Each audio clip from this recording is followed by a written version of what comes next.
Good evening students. पिछली class में हम लोगों ने सीखा था कि विद्युत द्विध्रुव के लिए हम किस प्रकार उसकी अक्ष तथा निरक्ष पर विद्युत क्षेत्र की तीव्रता ज्ञात कर सकते हैं। साथ ही हमने ये भी सीखा था कि अक्ष तथा निरक्ष पर विद्युत क्षेत्र की तीव्रताएं परस्पर किस प्रकार संबंधित होती हैं। और हमने ये पता किया था कि जो अक्ष पर विद्युत क्षेत्र की तीव्रता होती है ये समान दूरी के लिए निरक्ष पर विद्युत क्षेत्र की तीव्रता की 2 गुनी प्राप्त होती है। ठीक है, समान दूरी के लिए। चलिए आज हम देखते हैं कि यदि हम किसी विद्युत द्विध्रुव को किसी समरूप विद्युत क्षेत्र में रख दें तो द्विध्रुव पर कितना बल आघूर्ण लगेगा, यानी द्विध्रुव कितना बल आघूर्ण अनुभव करेगा।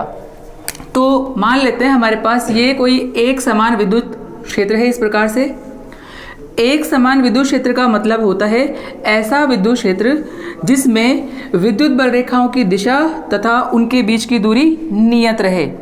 इस विद्युत द्विध्रुव में हमने इस विद्युत क्षेत्र में हमने एक विद्युत द्विध्रुव रखा हुआ है इस प्रकार, जिसकी अक्ष विद्युत क्षेत्र की दिशा के साथ थीटा कोण पर स्थित है।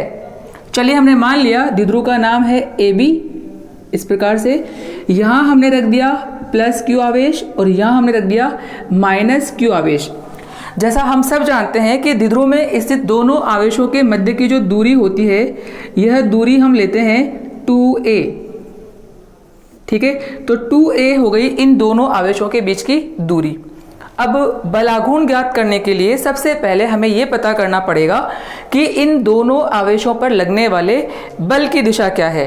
तो जैसा कि हमने इस चैप्टर के शुरुआत में देखा था कि जो धनावेश होता है इस पर बल सदैव विद्युत क्षेत्र की दिशा में यानी इधर की तरफ लगता है, और जो ऋणावेश होता है इस पर बल सदैव विद्युत क्षेत्र की विपरीत दिशा में यानी कि इस तरफ लगेगा, इस तरह से। अब ये तो हो गई बल की दिशा। अब बल कितना लगेगा, तो हमने जब विद्युत क्षेत्र की तीव्रता पढ़ी थी तो हमने कहा था विद्युत क्षेत्र की तीव्रता मतलब होता है एकांक धनावेश पर लगने वाला बल। तो यदि यहां से हमें बल ज्ञात करना हो तो बल को हम लिख सकते हैं F बराबर QE। तो इस तरह से अब हम ये पता कर सकते हैं कि इन दोनों आवेशों पर कितना कितना बल लगेगा। तो मैं बोल सकता हूं कि इस पर तो बल लगेगा F बराबर प्लस QE, क्योंकि हम बात कर रहे हैं धनावेश की, तथा इस पर जो बल लगेगा वो लगेगा F बराबर माइनस QE। ठीक है, तो हमने दोनों पर बल का मान ज्ञात कर लिया, F बराबर प्लस QE और F बराबर माइनस QE।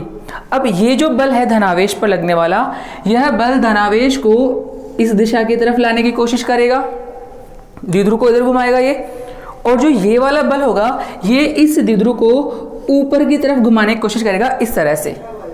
ठीक है, तो यानी ये दोनों बल मिलकर एक बलाघूर्ण बनाएंगे और वो बलाघूर्ण इस विद्युत द्विध्रुव को विद्युत क्षेत्र की दिशा में, यानी ये ऐसे है तो ये इसको तब तक घुमाने का प्रयास करेगा जब तक कि ये द्विध्रुव विद्युत क्षेत्र के समांतर स्थापित नहीं हो जाता।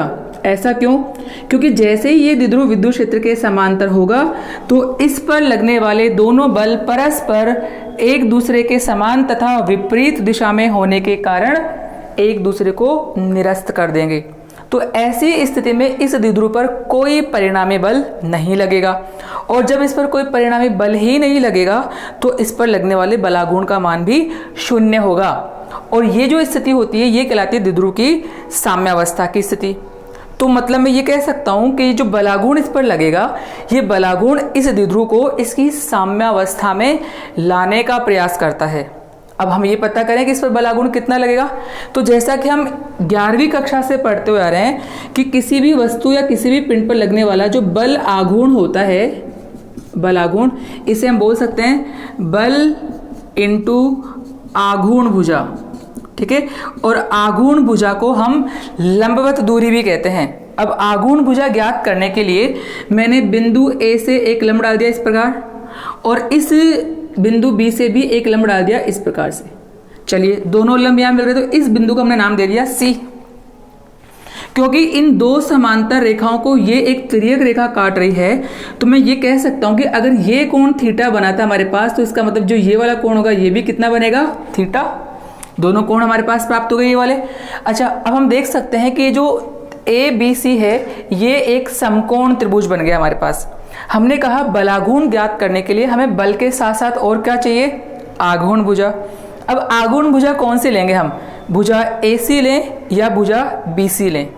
हमें ये निर्धारित करना पड़ेगा पहले कि इनमें से आगुण भुजा कौन सी होगी। आगुण भुजा यानी मैंने कहा लंबवत दूरी, लंबवत किसके, बल के लंबवत। अब अगर मैं ये वाला बल लेता हूं तो मैंने देखा कि इसके लंबवत ये दूरी हो सकती है, ये नहीं हो सकती क्योंकि ये तो समांतर हो जाएगी। इसी प्रकार से अगर मैं ये वाला बल लेता हूं, फिर से वही बात कि ये तो इसके समांतर हो गई, तो लंबवत दूरी ये होगी, यानी दोनों ही बलों के लंबवत जो दूरी होगी वो होगी AC। ठीक है, तो यानी यदि हमें बलागुण निकालना हो तो बोलेंगे बलागुण को हम टो से दर्शाते हैं, तो टो बराबर बल इंटू आगुण भुजा। बल दोनों ही परिमाण में समान है, चाहे मैं ये लूं चाहे मैं ये लूं, तो दोनों में से हम कोई सा भी एक बल ले लेते हैं, तो बल हो गया QE इंटू आगुण भुजा। तो मैंने कहा आगुण भुजा मतलब लंबवत दूरी, और अभी भी हमने पता किया है कि लंबवत दूरी ये है, तो हम लिख दिया QE इंटू AC। ठीक है, चलिए अब बलागुण का मान ज्ञात करने के लिए सबसे पहले हमें ये दूरी AC का मान पता करना पड़ेगा। अब अगर मैं बात करूं इस समकोण त्रिभुज ABC की, तो इस समकोण त्रिभुज ABC के लिए यह लंब है और यह कर्ण है। चलिए कर्ण हमारे पास अवेलेबल है, हमें पता है इसका मान कितना है 2a, हमें ज्ञात क्या करना है लंब। और हम ये बात अच्छे से जानते हैं कि लंब और कर्ण में संबंध कौन सी त्रिकोणमिति राशि बताती है, साइन थीटा। तो यदि हमें यहाँ से भुजा AC का मान ज्ञात करना हो तो हमने यहाँ लिखा त्रिभुज कौन सा ले रहे हैं अपन, ABC से। ठीक है, अगर त्रिभुज ABC से हम साइन थीटा का मान ज्ञात करें तो यहाँ लिखा अपन ने साइन थीटा बराबर होता है लंब बटा कर्ण। लंब कितना है AC और कर्ण कितना है AB, तो यहाँ से हम बोलेंगे इसको AC/AB। ठीक है, अब यहाँ से हमें AC का मान पता करना है तो हम AB को ऊपर भेज दें, तो AC बराबर हो गया AB साइन थीटा। चलिए देखिए डायग्राम में AB का मान कितना है हमारे पास 2a, तो हम AB का मान यहां रख देते हैं, तो AC बराबर हो गया 2a साइन थीटा। अब समीकरण 2 से हमें इस AC का मान समीकरण नंबर 1 में रखना है यहां पर, तो हम यहां लिख सकते हैं समीकरण 1 व 2 से। चलिए AC का मान वहां रखे ले जाकर, तो यहां से हमें मिलेगा टो बराबर QE into 2a sine theta. ठीक है, यहां तक के बाद इन्हें हम थोड़ा सा रीअरेंज कर लेते हैं। तो मैंने काम किया टो बराबर इस 2a को तो आगे ले जाऊं और e को इसकी तरफ ले आऊं, तो टो बराबर हमारे पास मिलेगा Q इंटू 2a हो गया। e को हमने इसके पीछे इधर भेज दिया तो e इधर आ गया, साथ में है साइन थीटा। जब मैंने आपको द्विध्रुव पढ़ाना शुरू किया था तब मैंने कहा था कि द्विध्रुव के आवेश और उनके मध्य की जो दूरी का गुणनफल होता है, इसे हम क्या कहते हैं, इसे हम कहते हैं विद्युत द्विध्रुव आघूर्ण, यानी Q इंटू 2a को हम लिख सकते हैं P, यानी कि विद्युत द्विध्रुव आघूर्ण। तो यदि मैं इसे P से रिप्लेस कर दूं अब, तो यहां हमें मिलेगा टो बराबर PE साइन थीटा। ठीक है, ये होता है विद्युत क्षेत्र में रखे द्विध्रुव पर लगने वाले बल आघूर्ण का परिमाण, टो बराबर PE साइन थीटा। चलिए हम चाहते हैं कि हम इसे सदिश रूप में व्यक्त करें। सदिश रूप में क्यों व्यक्त करें, क्योंकि बलागुण एक सदिश राशि होती है, यह एक अक्षीय सदिश राशि होती है, तो हमें इसकी दिशा ज्ञात करनी है। तो यदि मैं इसे सदिश रूप में लिखना चाहूं तो चलो एक काम करते हैं, सबसे पहले काम two vector is equal to, ठीक है, इस पर तो हमने क्या लगा दिया वेक्टर। चलिए अब इस वाले पद को हमको सदिश रूप में लिखना है, तो सदिश रूप में लिखने के लिए मुझे पता है कि साइन थीटा मुझे दिख रहा है यहाँ पर, तो मुझे साइन थीटा को हटाना पड़ेगा। और हम अच्छे से जानते हैं ये बात कि जब हम साइन थीटा को हटाते हैं तो इसके बदले में क्रॉस लगाना होता है, और हम ये भी जानते हैं कि क्रॉस तब लगाया जाता है जब हमारे पास दो सदिश उपस्थित हो। तो क्या ये दोनों सदिश हैं मेरे पास, तो बिल्कुल ये दोनों सदिश हैं। हम जानते हैं कि द्विध्रुव आघूर्ण एक सदिश राशि होती है, और इसकी दिशा मैं आपको पिछली क्लासों में बता चुका हूं कि द्विध्रुव आघूर्ण एक सदिश राशि होती है और इसकी दिशा हमेशा ऋणावेश से धनावेश की ओर होती है। इसी प्रकार से विद्युत क्षेत्र की तीव्रता भी एक सदिश राशि होती है। तो यानी मैं साइन थीटा को हटाकर इन दोनों के बीच में क्या लगा सकता हूं, क्रॉस। तो इसका सदिश रूप हमारे पास आएगा P vector cross E vector. एक तो ये हो गया। चलिए थोड़ी देर के लिए हम मान लेते हैं कि हमें बिना साइन थीटा को हटाए इसे सदिश रूप में व्यक्त करना है, ठीक है। तो वो कैसे संभव है, अब तो इसे हम लिख सकते हैं टो वेक्टर बराबर। चलिए अगर आपको 11वीं क्लास की थोड़ी सी बात याद हो तो हम ये कह सकते हैं 11वीं क्लास में हमने पढ़ा था कि सदिश गुणनफल में, क्योंकि आपने देखा हमने सदिश गुणनफल क्या है, सदिश गुणनफल में यदि हमें परिणामी सदिश की दिशा ज्ञात करनी हो तो वो हम ज्ञात करते हैं दाएं हाथ के अंगूठे के नियम से। और उस स्थिति में जो परिणामी सदिश आता था वो इन दोनों सदिशों के तल के लंबवत आता था। और जब तल के लंबवत आता है तो इस स्थिति में हम ये कह सकते हैं कि तल के लंबवत आने में दो संभावनाएं हो सकती हैं, या तो वो तल के लंबवत आ सकता है बाहर की तरफ या वो आ सकता है तल के लंबवत अंदर की तरफ। तो यानी इसके लिए हम यहाँ लिख सकते हैं टो वेक्टर बराबर हमारे पास पी ई साइन थीटा।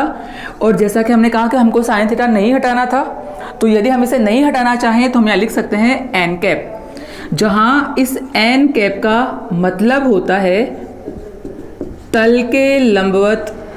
ठीक है, इसे हम बोल सकते हैं तल के लंबवत एकांक सदिश। ये एक यूनिट वेक्टर है जिसकी दिशा सदैव तल के लंबवत होती है। अब वो तल के लंबवत अंदर भी हो सकती है और वो तल के लंबवत बाहर भी हो सकती है, वो डिपेंड करेगा जब हम दाएं हाथ के अंगूठे के नियम से इसकी दिशा ज्ञात करेंगे। ठीक है, तो उस स्थिति में हम पता करेंगे कि ये तल के लंबवत अंदर आएगा या बाहर आएगा। ठीक है, मैंने कहा एन कैप का मतलब होता है तल के लंबवत एकांक सदिश। ठीक है, ये इसके सदिश रूप हो गए। तो बलागुण को हम सदिश रूप में इस प्रकार भी लिख सकते हैं और सदिश रूप में इस प्रकार भी लिख सकते हैं। अब हमने देखा कि यहाँ पर बलागुण में का जो सूत्र हमने निकाला है टो बराबर पी ई साइन थीटा, इसमें थीटा आ रहा है। तो इस थीटा के लिए क्या क्या कंडीशंस या क्या क्या संभावनाएं हो सकती हैं, चलो उसकी बात कर लेते हैं अपन। तो यहाँ हमारे पास दो विशेष स्थितियां बन सकती हैं। क्या है ये दो विशेष स्थितियां, चलिए इनकी बात करें अपन। पहली विशेष स्थिति की बात अपन करें, मान लीजिए जो द्विध्रुव हमने अभी कहा है कि जो विद्युत क्षेत्र की दिशा से थीटा कोण पर रखा है, यदि यह विद्युत क्षेत्र के समांतर रखा हो। अब समांतर कैसे, मैंने मान लिया अभी ये ऐसे है, तो यदि इस द्विध्रुव को मैं थोड़ा झुकाते हुए इस तरह से यानी ऐसे रख दूं तो ये इसकी स्थिति कहलाती है समांतर स्थिति। और जब विद्युत क्षेत्र के समांतर होगा तो आपने कहा कि हम थीटा को कम कर रहे हैं, देखो तो थीटा को कम करते करते करते करते करते एक स्थिति ऐसी आएगी जब ये बिल्कुल इसके समांतर हो गया। तो ऐसी स्थिति में जो कोण बन रहा था इसका मान कितना हो जाएगा, 0 यानी कि 0 डिग्री। तो यानी हम बात कर रहे हैं फर्स्ट, यदि थीटा का मान कितना हो, यदि थीटा का मान हो 0 डिग्री। और ऐसा कब होगा, ऐसा तब होगा जब विद्युत द्विध्रुव जो है वो विद्युत क्षेत्र के क्या हो, लंबवत। यानी हमें ये कह सकता हूं कि जब P वेक्टर यानी कि द्विध्रुव आघूर्ण जो होगा वो लंबवत नहीं समांतर, ठीक है, तो वो इसके समांतर हो जाएगा इस तरह से। तो ऐसी स्थिति में थीटा का मान कितना हो जाएगा, 0 डिग्री। चलिए रखते हैं अपना सूत्र में। तो यहाँ से टो बराबर हमें मिलेगा पी ई साइन 0। अच्छा, अब हम सब जानते हैं कि जो साइन 0 होता है इसका मान होता है 0। तो यदि इसका मान 0 यहाँ रखता हूं तो ये पूरी राशि 0 हो जाएगी। तो ऐसी स्थिति में जो बलागुण आएगा वो आएगा 0। यानी यहां से मैं ये कह सकता हूं कि ऐसी स्थिति में इस द्विध्रुव पर कोई बल आघूर्ण नहीं लगेगा और लगना भी नहीं चाहिए था। क्यों, मैंने आपको शुरू में क्या कहा था कि जब ये विद्युत क्षेत्र के समांतर हो जाएगा इस तरह से, तो ऐसी स्थिति में ये दोनों बल एक दूसरे को कैंसिल कर देंगे। और जब दोनों बल एक दूसरे को कैंसिल कर देंगे तो इस स्थिति में कोई परिणामी बल ही नहीं होगा। और जब कोई परिणामी बल ही नहीं होगा यानी कि बल का मान यदि 0 होगा तो बलागुण अपने आप ही 0 हो जाएगा। तो यानी इस स्थिति में इस पर कोई बलागुण नहीं लगेगा और ये इसकी साम्यावस्था स्थिति कहलाती है। यानी द्विध्रुव चाहेगा कि यह इसी स्थिति में रहे क्योंकि ये इसकी स्थायी स्थिति है। चलो अब हम सेकंड बात करें। मान लेते हैं चलो कि यदि मैं इस द्विध्रुव को जो अभी इस समय थीटा कोण पर रखा है, यदि इसे मैं ऐसे घुमाते घुमाते घुमाते क्या कर दूं, विद्युत क्षेत्र के लंबवत कर दूं। तो यदि मैं द्विध्रुव को विद्युत क्षेत्र के लंबवत कर दूंगा तो ऐसी स्थिति में विद्युत द्विध्रुव की जो अक्ष होगी ये विद्युत क्षेत्र के साथ कितना कोण बनाएगी, 90 डिग्री। यानी हम सेकंड बात कर रहे हैं अब, यदि थीटा बराबर 90 डिग्री हो तो